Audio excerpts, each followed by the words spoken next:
బంగారు పండ్లు అనేటువంటి అనుదిన వర్తమాన కార్యక్రమం చూస్తున్న మీ అందరికీ ప్రభువైన యేసుక్రీస్తు వారి శ్రేష్టమైన నామంలో వందనాలు శుభములు తెలియజేసుకుంటూ ఉన్నాను. ఈరోజు దేవుని యొక్క మరొక నామం ఏంటంటే ఎల్ నోసే అనేటువంటి మాట, అంటే పాపము పరిహరించు దేవుడు, గాడ్ దట్ ఫర్గేవ్ అనేటువంటి మాట. పాపము పరిహరించు దేవుడు అనేటువంటి మాటని మనం ధ్యానం చేస్తూ ఉన్నాం.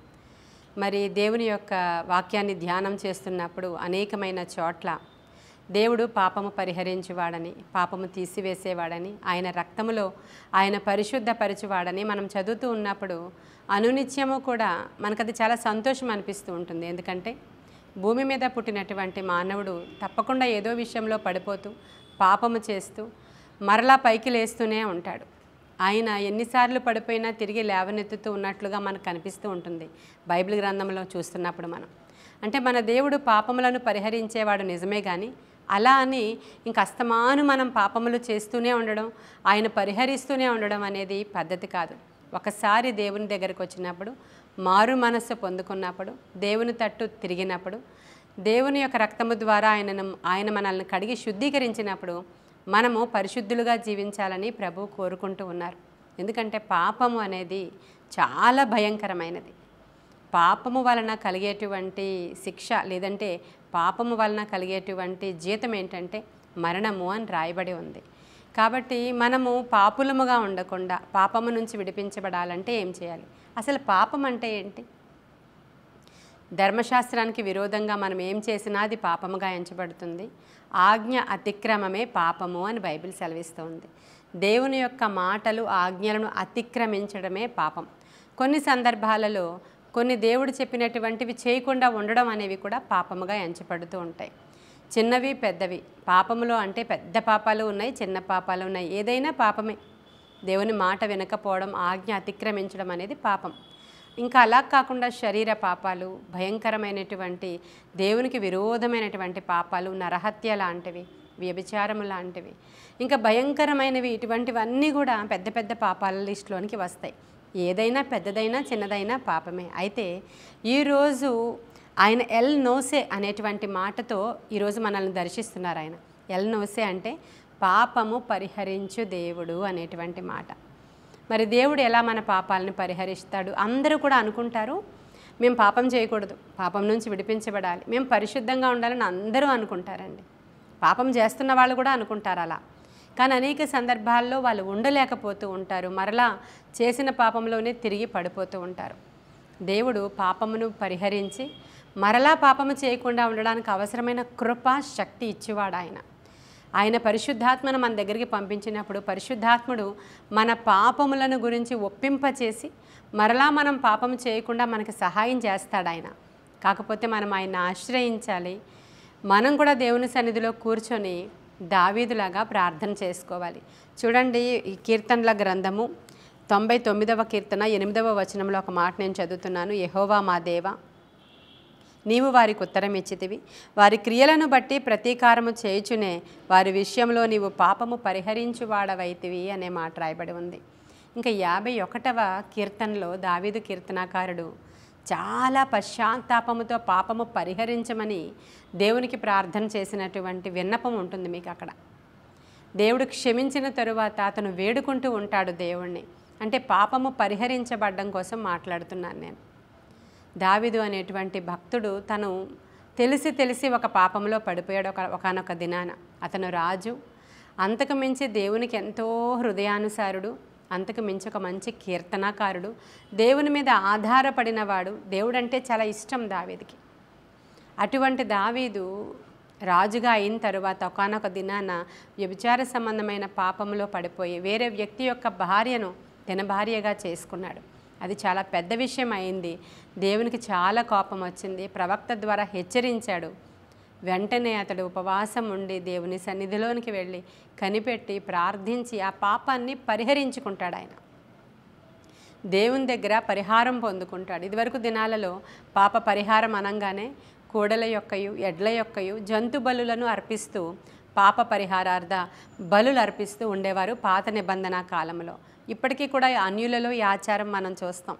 ఏదైనా వాళ్ళ పండగలు అయినప్పుడు మేకపోతుల్ని, గొర్రెల్ని బలిస్తూ ఉంటారు. దాని అర్థం ఏంటంటే మా పాపాలను పరిహరించు అనేటువంటి అర్థం. ఆ గొర్రెను ఆ మేకను బలి ఇచ్చినప్పుడు దాని ద్వారా వీళ్ళ పాపాలన్నీ పోయి మరలా తిరిగి వీళ్ళ శాంతి సమాధానాలు పొందుకుంటారని అన్యులు అలా చేస్తూ ఉంటారు. మరి పాత నిబంధనలో కూడా గొర్రెల కోడెల రక్తాన్ని చిందించి పాప పరిహారం చేస్తూ ఉండేవారు. తర్వాత యేసుక్రీస్తు ప్రభువారే తన సిలువలో ఆయనే ఒక గొర్రె పిల్లలాగా పాపము లేని పరిశుద్ధమైన రక్తము ప్రోక్షించబడ్డం చాలా అవసరం. కాబట్టి పాపము లేని వాడే మనల్ని పాపము నుంచి విడిపించగలడు గనుక ఆయన పాపము లేని వాడు గనుక పరిశుద్ధుడు గనుక ఆయన రక్త ప్రోక్షణ ద్వారా మనకి పాప విమోచన జరిగింది, పాప పరిహారము జరిగింది. నేటికి ఆయన రక్తము స్రవిస్తూనే ఉంది. ఎవరైనా సరే పాపము చేసిన వారు ప్రభువు సన్నిధానంలోనికి వచ్చి అయ్యా మమ్మల్ని క్షమించని మారు మనస్సు చెంది పశ్చాత్తాపము చెందిన తరువాత అడిగితే తప్పకుండా దేవుడు పాపాలని క్షమిస్తాడు. యోహాను సువార్త 8వ అధ్యాయంలో ఒక సంఘటన మనకి కనిపిస్తుంది. అక్కడ ఒక స్త్రీ కనిపిస్తుంది మనకి. ఆమె వ్యభిచార సంబంధమైన పాపం చేసింది. ఆ పాపము ద్వారా పట్టబడింది. శాస్త్రులు పరిచయులు అందరూ కూడా ఆ రోజుల్లో మోషే ధర్మశాస్త్రం ప్రకారం వ్యభిచార సంబంధమైనటువంటి పాపము చేస్తే ఆ స్త్రీని రాళ్లతో కొట్టి చంపాలి.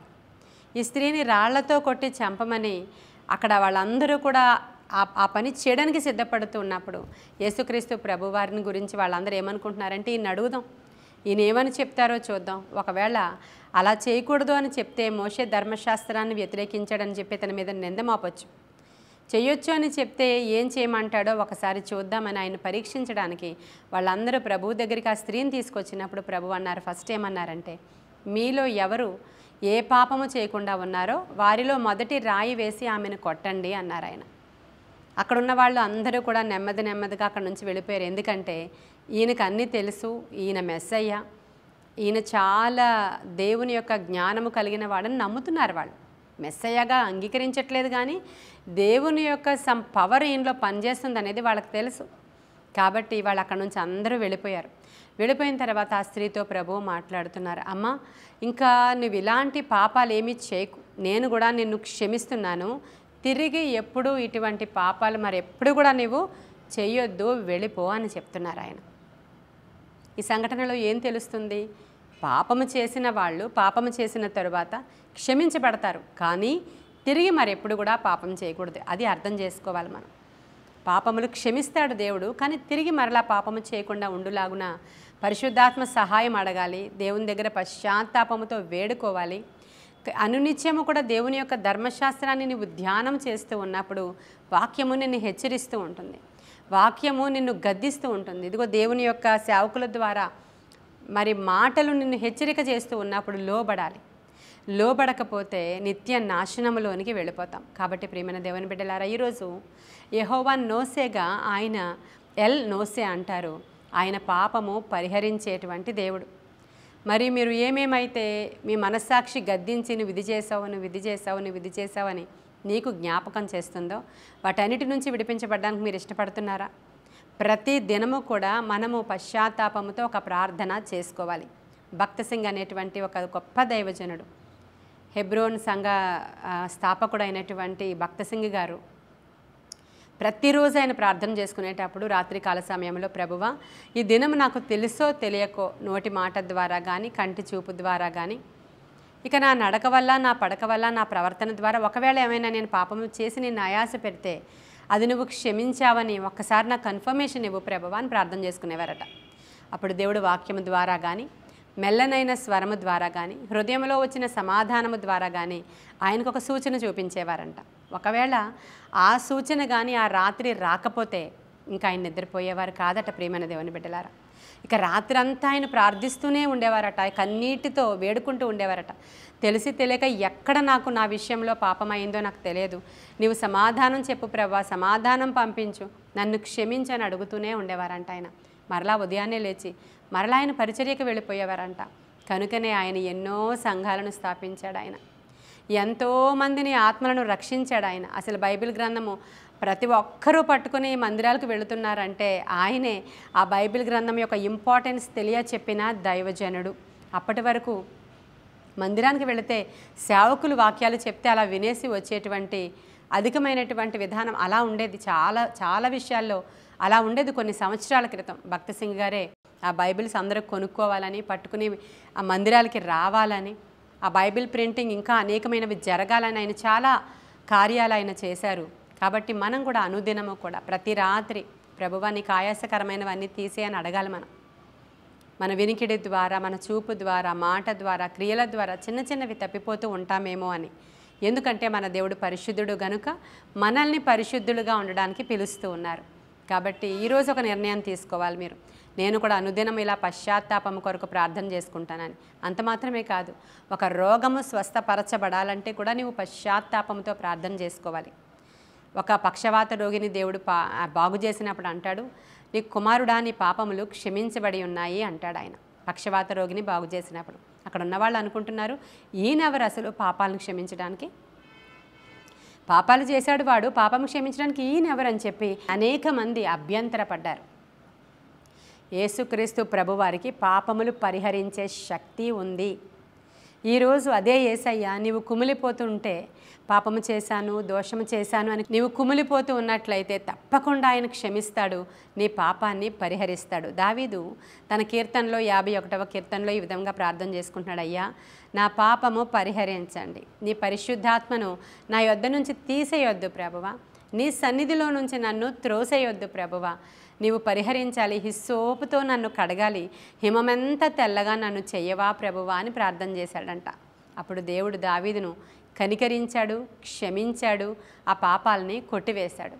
తరువాత తన జీవితంలో మరెప్పుడు కూడా అటువంటి పాపము దావీదు చేసినట్లు లేఖనంలో లేనే లేదు. దావీదు ఆ పనులు చేయలేదు. ప్రియమైన దేవుని బిడ్డలారా, కాబట్టి ఈరోజు ఒక నిర్ణయం తీసుకోండి, అటువంటి పనులు నేను కూడా చేయను, ఇప్పటివరకు చేశాను, క్షమించండి ప్రభువా అని. క్షమించడానికి సిద్ధమైన మనస్సు గలవాడు మన దేవుడు. కాబట్టి మీరందరూ కూడా మీ ప్రతి ప్రార్థనలో కూడా ఎల్ నోసే అనేటువంటి మాటను మీరు జ్ఞాపకం చేసుకోవాలి. మా పాపములను కూడా మీరు పరిహరించండి ప్రభువా, మా దోషములన్నిటి నుంచి మమ్మల్ని విడిపించండి. ఎందుకంటే పాపము నీ దగ్గర ఉంచుకుంటే దేవునికి నీకు మధ్యలో అది అడ్డుగోడగా ఉండిపోతుంది. పాపము నీ దగ్గర ఉంచుకుంటే ఒక త్రాసుపాముని నీ ఒడిలో పెట్టుకున్నట్లే. పాపము నీ హృదయంలో నువ్వు దాచేసుకుంటే అది నీ మీదకి దేవుని కనికరం రాకుండా చేస్తుంది. అది నిన్ను నాశనానికి లాక్కొని వెళ్ళిపోతుంది, లేదంటే మరణానికి తీసుకుని వెళ్ళిపోతుంది. ఇవి జ్ఞాపకం చేసుకోవాలి మీరు. ఇంకా నీ రొమ్ములో పాపము దాచుకుంటే అది దేవుడు ఖచ్చితంగా నిన్ను క్షమించడు. దాన్ని ఒప్పుకుని విడిచిపెడితే ఆయన కనికరము నీ దగ్గరికి దిగి వస్తుంది ప్రియమైన దేవుని బిడ్డ. కాబట్టి పాపము పరిహరించే దేవుడుగా ఈరోజు మన మధ్యలో ఉన్నారు. ఈరోజు ఉదయకాల సమయంలో ఆయన నీతో మాట్లాడుతున్నారు. పరిహరించమని ప్రభువును వేడుకుంటే ఆయన పరిహరిస్తారు. ఎక్కడ రోగులను స్వస్థపరిచినా అక్కడ కోనేటి దగ్గర ఉన్నటువంటి వ్యక్తిని కూడా దేవుడు స్వస్థపరిచిన తర్వాత వెళ్ళిపో, నీ పరుపెత్తుకుని వెళ్ళిపో, మరి ఎప్పుడు కూడా పాపం చేయొద్దు అంటాడు ఆయన. అంటే మన జీవితాలకు వచ్చినటువంటి అనేకమైన రోగాలకి కారణం నీవు చేసిన పాపాలు. ఈరోజు నీవు గనుక వేడుకొని ప్రభువా క్షమించు అని అడిగితే రోగాల నుంచి కూడా నీవు విడిపించబడతావు. నీ బిడ్డల జీవితాలలో ఉన్న శాపాల నుంచి కూడా వాళ్ళు విడిపించబడతారు. నీ ఇంట్లో ఉన్నటువంటి ప్రతి విధమైనటువంటి ఆ డ్రైనెస్ నుంచి కూడా నీవు విడిపించబడతావు. నీ హృదయంలో ఒక శాంతి, సమాధానం, నెమ్మది వస్తుంది ప్రియమైన దేవుని బిడ్డ. తెలిసి పాపాలు చెయ్యొద్దు. తెలియక చేశారైతే దేవుడు తప్పకుండా క్షమిస్తాడు. ఒకవేళ తెలిసినా నీ కంట్రోల్లో లేకుండా నువ్వు చేసేసావు అయినప్పుడు కూడా దేవుడు క్షమిస్తాడు కానీ పాపము చేసిన దాని ప్రతిఫలం మాత్రం ఇక్కడే పొందేయాలి. అదొకటి జ్ఞాపకం చేసుకోండి. సరే ఎన్నిసార్లు అయినా క్షమిస్తాడు దేవుడు అని అనుకుంటున్నారేమో, కృప నిజమే, కానీ పాపము చేసిన దాని ప్రతిఫలం ఇక్కడ భరించాల్సి ఉంటుంది. మీరు తెలిసి పెద్ద పెద్ద పాపాలు చేసేస్తే దాని పనిష్మెంట్ కూడా ఇక్కడ భరించాలి. తరువాత దేవుని కనికరం దిగొస్తుంది. మిమ్మల్ని దేవుడు స్వస్థపరుస్తారు, బాగు చేస్తారు, క్షమిస్తారు, నిత్యరాజ్యానికి తీసుకువెళ్ళడానికి మీకు మార్గం సరళం చేస్తారు. కానీ నువ్వేమి విత్తావో అది కొయ్యాలి కదా. నువ్వు కొన్ని విత్తనాలు విత్తావు భూమిలో, తరువాత ఆ పంటను నువ్వు కోస్తావు కదా. అలాగే నువ్వేం పాపం చేసావో దాని పంట నీ చేతికి వచ్చేస్తుంది, నీ ఒడిలోనికి వచ్చేస్తుంది. కాబట్టి చేయకుండా ఉండడం చాలా మంచిది. ఒకవేళ బలహీనత మిమ్మల్ని ఆవరిస్తున్నట్లయితే ప్రభువు యొక్క కృపను వేడుకోండి, శరణు జొచ్చండి. ఒకవేళ శోధకుడు ద్వారా నీవు మాటిమాటికి పడిపోతున్నట్లయితే దేవుని యొక్క సహాయం కోరుకోండి, అపవాదిని ఎదిరించండి. అప్పుడు వాడు పారిపోతాడు, దేవుడు మిమ్మల్ని స్వస్థపరుస్తాడు. కాబట్టి ఇటువంటి గొప్ప కృప కలిగిన దేవుని బిడ్డలుగా మనం ఉన్నాము. ఈరోజు ప్రభువా మా పాపాలను పరిహరించిన ఆయన, ఈరోజు పరిహరించడానికే ఈరోజు ఉదయకాల సమయంలో మా దగ్గరికి వచ్చావు. మాకు పరిహారము చూపించండి, నీ రక్త ప్రోక్షణ ద్వారా మమ్మల్ని శుద్ధీకరించండి అని ఆయన పొందిన దెబ్బలలో నుంచి వచ్చిన రక్తము ద్వారా నిన్ను శుద్ధీకరించి బాగు చేస్తాడు, క్షమిస్తాడు. ఇట్టి కృప వినుచున్న మీరు పొందుకోవాలని నేను ఆశపడుతున్నాను. ప్రార్థన చేసుకుందామా? మహాపరిశుద్ధుడవైన తండ్రి, మహోన్నతుడవైన దేవా, నీకు వందనాలు.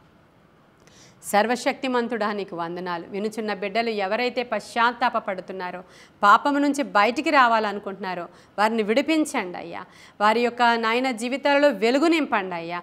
పాపము మీద వారికి అసహ్యత పుట్టించండి దేవా. ఎటువంటి పాపినైనా క్షమించడానికి సిద్ధ మనస్సు గలవాడా దేవా. రోగుల కొరకే వచ్చానన్నావు, ఆరోగ్యవంతుల కొరకు రాలేదన్నావు దేవా. సహాయం చేయండి అయ్యా. కొన్ని బంధకాలు ఈరోజు తెగిపోతున్నాయి ప్రభా. పోను ప్రభాషణ తండ్రి, కొన్ని అడ్డుగోడలు ఈరోజు కూలిపోతున్నాయి ప్రభా. ఆత్మశక్తితో కార్యాలు జరుగుచున్నవి ప్రభువా. దేవా నాయన, ప్రతి కీడు నుంచి నీవు విడిపిస్తున్నావు. ఎందరినో చెరలో ఉన్నవారిని విడిపించి క్షమించావు ప్రభువా. చెరలో ఉన్నవారిని విడిపించడానికి వచ్చినవాడా, ప్రతి బంధకము వారి నుంచి విడిపోవునుగాక. క్షమించండి ప్రభువా. గొప్ప కార్యాలు జరిగించి మీరే మహిమ పొందుకోండి. నీ కృపగల హస్తానికి బిడ్డలను అప్పగిస్తున్నాను. మరి బలహీనత ఉన్నవారిని కూడా విడిపించండి, బలముతో నింపండి. పరిశుద్ధాత్ముడా, వారిని లేవనెత్తండి ప్రభువా. ఇక మీదట పాపము చేయకుండానట్లు వారికి ఒక కంట్రోలింగ్ పవర్ని ఇవ్వండి. వారి చుట్టూ కంచి వేయండి. మీ రక్త ప్రోక్షణ జరిగించండి. వాక్యము ద్వారా వారు నాయన బలముగా నిలవబడ్డానికి సహాయం చేయండి. నీ కృపలో రోగగ్రస్తులను ముట్టండి, స్వస్థపరచండి, బాగు చేయండి తండ్రి. నీ ఆత్మ కార్యాలు జరిగించి మీరు మహిమ పొందుకోమని యేసయ్య శ్రేష్ఠ నామంలో అడుగుచున్నాము తండ్రి. ఆమేన్, ఆమేన్, ఆమేన్. God bless you.